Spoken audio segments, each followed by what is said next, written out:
ദുബായില് റൂമിലിരുന്ന് കഴിഞ്ഞാൽ വിശേഷങ്ങൾ അറിയില്ല, പുറത്തിറങ്ങണോന്നൊക്കെ പറയണേ. ഞാൻ ഒന്ന് പുറത്തേക്ക് ഇറങ്ങിട്ടോ എന്തായാലും അവിടെ യുദ്ധമായിട്ട് നീ എവിടെ പോണാ? യുദ്ധമൊന്നുമില്ല.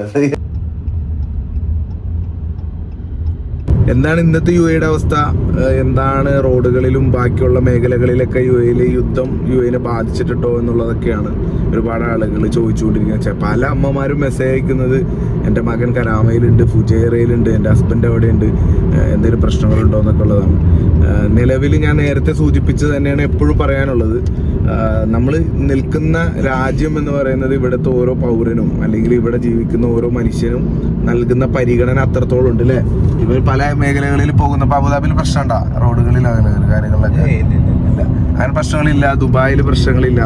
എന്നാൽ കൂടി തന്നെ ഇതിന്റെ മുകളിലൂടെ ഇപ്പോൾ അമേരിക്കയുടെ എയർബേസ് ക്യാമ്പുകളിലേക്ക് പോകുന്ന മിസൈലുകൾ അടിച്ചിടുമ്പോൾ ഉണ്ടാകുന്ന നാശനഷ്ടങ്ങളാണ് നിലവിൽ ഇവിടെ സംഭവിച്ചുകൊണ്ടിരിക്കുന്നത്.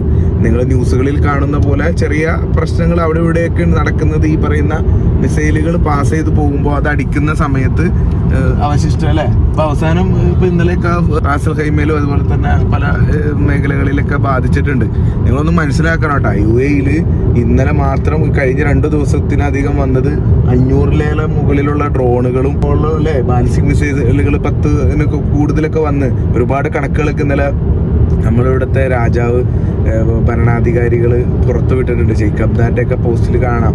അപ്പം അത്രത്തോളം ഫെസിലിറ്റീസും അത്രത്തോളം സുരക്ഷയും ഒരുക്കുന്ന ഒരു രാജ്യത്താണ് നിങ്ങളുടെ പ്രിയപ്പെട്ടവർ ജീവിക്കുന്നത് എന്നുള്ള ഒരു ഓർമ്മ ഉണ്ടായാൽ തന്നെ നിങ്ങൾക്ക് സന്തോഷമാവും. ഇതൊക്കെ യു എയിലെ റോഡുകളുടെ ഇപ്പോഴത്തെ കറണ്ട് സിറ്റുവേഷൻ ആട്ടാ.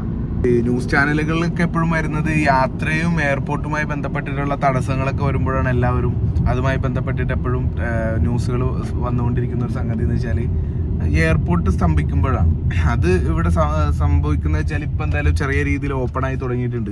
പിന്നെ അത് മാത്രമല്ല, ദുബായിലുള്ളവർക്ക് നാട്ടിലേക്ക് പോകാനുള്ള ഒരു ഓപ്ഷൻ എന്ന് പറയുന്നത് ഇപ്പോൾ ഒമാൻ വഴി ബസ് റൂട്ട് പോയിട്ട് അവിടെ നിന്ന് ഫ്ലൈറ്റുകൾ ചിലതൊക്കെ ഇപ്പം ഇന്നലെയൊക്കെ മസ്കറ്റിൽ നിന്ന് കൊച്ചിയിലേക്കൊക്കെ ഫ്ലൈറ്റ് എയർ ഇന്ത്യ സ്റ്റാർട്ട് ചെയ്തിട്ടുണ്ട്.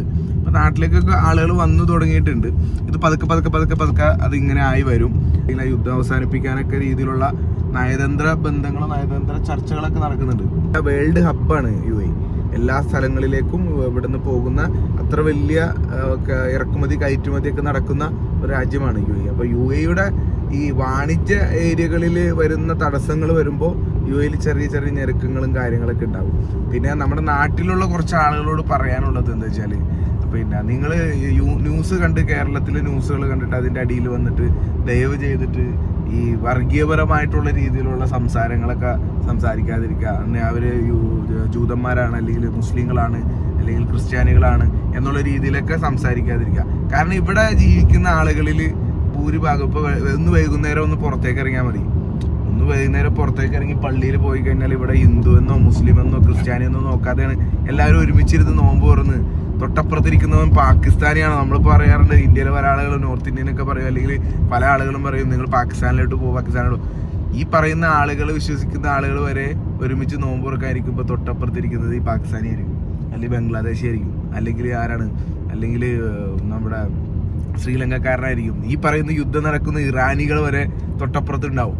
അപ്പോൾ അത്രത്തോളം എല്ലാ രാജ്യക്കാരെയും ഒരുമിച്ച് ചേർത്ത് പിടിച്ച് സ്നേഹിക്കാൻ പഠിപ്പിക്കുന്ന ഒരു രാജ്യത്താണ് നമ്മൾ നിൽക്കുന്നത്. ആ രാജ്യത്ത് ഓരോ ആളുകളും ജീവിക്കുന്ന ഓരോ മനുഷ്യരുടെയും സുരക്ഷ ഉറപ്പാക്കുന്ന ബാധ്യത ഇവിടുത്തെ ഗവൺമെന്റ് ഉണ്ട്. ഗവൺമെന്റ് ഭംഗിയായിട്ട് തന്നെ ചെയ്യുന്നുണ്ട്. ഇനി കൂടുതൽ പ്രശ്നങ്ങളിലേക്ക് പോകാതിരിക്കാൻ വേണ്ടിയിട്ടുള്ള പ്രാർത്ഥനയിലാണ് ഞങ്ങളെല്ലാവരും. നിങ്ങളും അതുപോലെ തന്നെ പ്രാർത്ഥിക്കുക. നിങ്ങളൊന്നും ടെൻഷൻ അടിക്കേണ്ട. ഇതുവരെ ഓക്കെയാണ്. നാളെ ഇനി എന്താണെന്നുള്ളത് നമ്മുടെ കയ്യിലിരിക്കുന്ന സംഗതിയല്ല. അപ്പോൾ എപ്പോഴും നിരന്തരം ഇങ്ങനെ മെസ്സേജ് അയച്ചുകൊണ്ടിരിക്കുന്ന എല്ലാവരോടും ആണ് ഒരുപാട് സന്തോഷമുണ്ട്. കാരണം നിങ്ങൾ ടെൻഷൻ അടിക്കേണ്ട. എന്തുണ്ടെങ്കിലും നിങ്ങൾ മെസ്സേജ് അയക്കുമ്പോൾ ഞാൻ റിപ്ലൈ തരുന്നുണ്ടല്ലോ. നിങ്ങളുടെ നേരത്തെ പറഞ്ഞ പോലെ കരാമയിലും ഓക്കെയാണ്, അതുപോലെ തന്നെ ഫുജൈറയിലും ഓക്കെയാണ്, എല്ലായിടത്തും ഓക്കെയാണ്.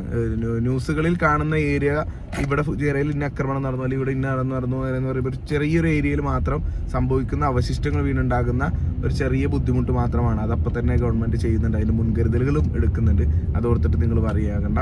അപ്പോൾ ഇനിയുള്ള എന്തെങ്കിലും അപ്ഡേഷനുകളുണ്ട് വീണ്ടും വരാം. അപ്പോൾ ആമി ഓക്കെ.